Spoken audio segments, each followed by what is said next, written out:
The escalator didn't go up, the teleprompter went down, and so started President Trump's day at the United Nations. He complained about both in a combative speech to the General Assembly, but saved the headline of the day for later.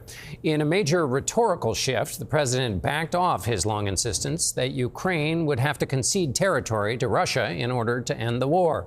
Nancy Cordes is at the UN. Russia doesn't look very distinguished. President Trump's reversal on Russia came after a one-hour meeting with Ukrainian President Volodymyr Zelenskyy.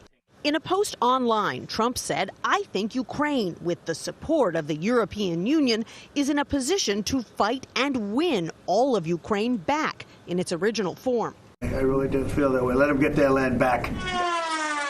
It's a major departure from the many times Trump has argued that Russia will likely get to keep some of the territory it has seized over the past 3.5 years. Russia's a very big power, and they're not. Today, even Zelenskyy seemed surprised at Trump's response to a question about Russian drones recently spotted over Europe.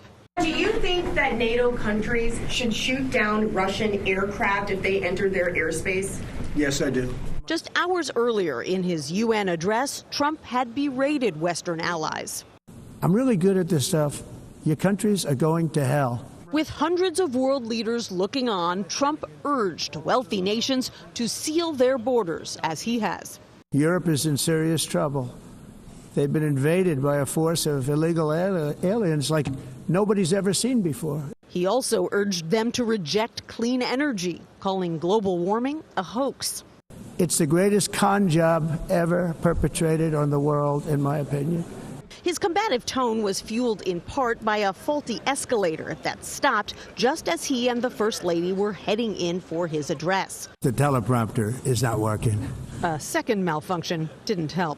These are the two things I got from the United Nations, a bad escalator and a bad teleprompter. Thank you very much. Nancy, Trump had a lot of criticisms. How were they all received by leaders around the world? Well, these are trained diplomats, Maurice. So while there were some murmurs in the room at points during his speech, overall the reaction here was quite muted, even when the president falsely claimed that the mayor of London, who is Muslim, wants to institute Sharia law there. But a spokesperson for the mayor called those comments, quote, appalling and bigoted. Nancy, the president also suggested that European nations stop buying oil and gas from Russia, which he said is funding their invasion of Ukraine. How did that go over?